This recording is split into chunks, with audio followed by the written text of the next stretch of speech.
점집을 갔을 때 신점을 잘 보는 방법, 마음을 열고 오시면 확실히 나오는 공수는 좀 달라요. 겸손한 마음으로 오시고 진짜 경청하는 마음으로 오신 분들은 생각지도 못한 공수가 나갈 때가 많아요. 호기심에 오시는 분들, 특별하게 궁금한 게 없는데 와가지고 있으면 특별한 포인트에 없는 질문이 나오면 저희 입장에서도 나갈 수 있는 대답이 없어요.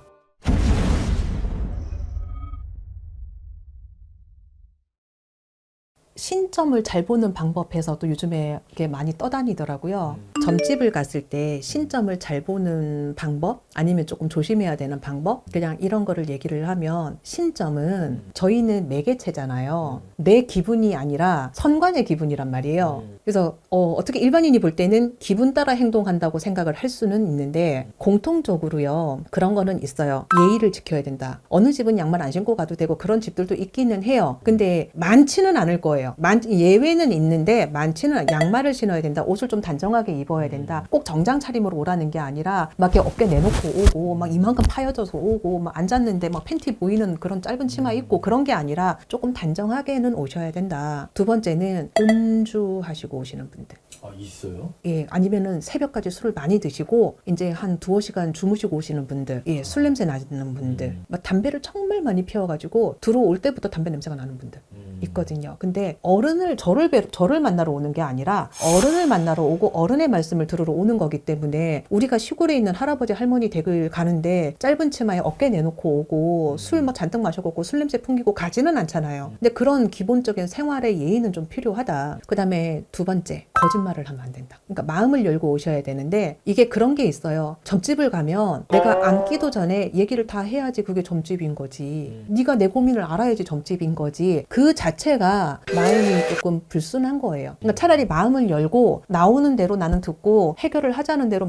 그러니까 말을 들으라는 얘기가 아니라 마음을 열고 오시면 확실히 나오는 공수는 좀 달라요. 굉장히 겸손한 마음으로 오시고 진짜 경청하는 마음으로 오신 분들은 생각지도 못한 공수가 나갈 때가 많아요. 근데 의심하는 마음을 품고 오시고 너 얼마큼 하는지 보자 이러고 앉아가지고 막 이러고 오시는 분들이 있고, 죽은 사람 생년월일 집어넣고 뭐 이러는 분들 같은 경우는 애초에 마음이 믿기 때문에 공수 자체가 말이 안 나가는 집들도 있어요. 그럼 말이 안 나가면 또 그래요. 내가 세가지고 너보다 세가지고 공수가 내가 가면 잘 안 나와 뭐 이러시는 분들도 있던데, 마음이 미우면 말 한마디가 안 나가는데 결과적으로 우리 입에서 말이 안 나오면 누구 손해예요? 시간 들이고 돈 들이고 당신 손해거든요. 그런 걸 왜 하냐고. 그리고 그런 얘기가 있더라고요. 생년월일을 왜 물어봐? 무당이면 네가 알아서 해야지. 근데 생년월일이 없어도 점사가 나옵니다. 생년월일이 없어도 점사가 나오는데, 생년월일을 물어보는 이유는 어른들이기 때문에 이런 분이 왔어요 라고 얘기를 그냥 고하고 시작을 하는 거지, 생년월일을 꼭 있어야지 점사가 나오고 안 나오고는 아니에요. 근데 선관의 성격에 따라서 필요한 항목들이 다른 경우들이 있어요. 생년월일이 없어도 나오기는 하지만, 저 같은 경우는 초창기 1년차 때는 본관, 고향, 이게 어딘지를 꼭 물어봤어요. 본관이 어디야? 어디 성씨야? 어머니는 본관이 어디야? 뭐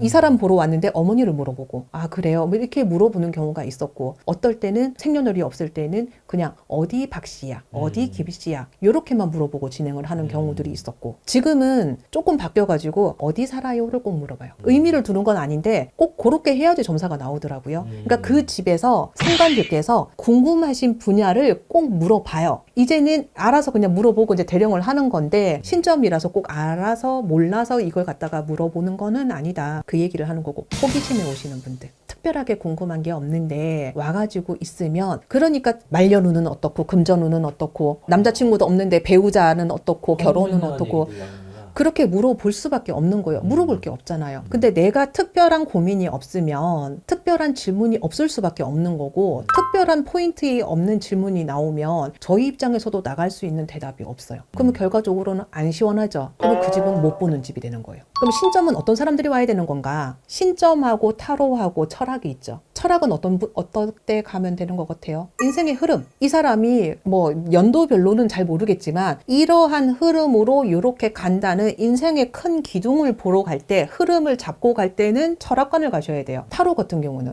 현안, 맞다 틀리다, 된다 안 된다, 한다 안 한다, 이 사람의 현재의 속마음, 현재의 어떤 상황, 이런 거를 보러 갈 때는 타로가 맞습니다. 그러면 신점에 가끔 와서 이래요. 이 남자친구가 지금 연락이 안 되는데요, 이 남자가 지금 바뀔까요 아닐까요, 자고 있을까요, 노래방 가 있을까요, 게임방 가 있을까요, 뭐 이렇게 물어보시는 분들이 있어요. 그거 어디 가야 돼요? 타로 가시는 게 맞겠죠. 예, 신점은 한 가지 현안에 대해서 내가 인간적인 현안에 고민이 있는데 내가 생각하지 못하는 변수가 있을지, 생각하지 못한 변수로 이 앞길이 지금 어떻게 풀려갈 수 있는지에 대한 그 방향을 보러 오는 게 신점이에요. 그래서 노년은 어떻고 신점 보는데 몇 분 보는 거예요, 30분 봐요, 한 명은 30분이에요, 1시간이, 이게 중요한 게 아니라 현안에 대해서 하나만 송곳같이 보는 게 신점이다. 그래서 포인트들에 따라서 내가 철학관을 갈 건지 타로를 갈 건지 신점을 갈 건지가 중요하죠. 그래서 여기 와서 말년은 뭐 이렇게 하시면 달라요. 노년에 저는 뭐 건물주가 되나요? 근데 지금 당장 공부도 아무것도 안 하고 집에서 알바도 안 하고 집에 가만히 있어. 그 허무맹랑한 얘기를 하러 오시면 글쎄요, 다른 분들은 얘기를 하고 시간 때우고 돈 버실지는 모르겠는데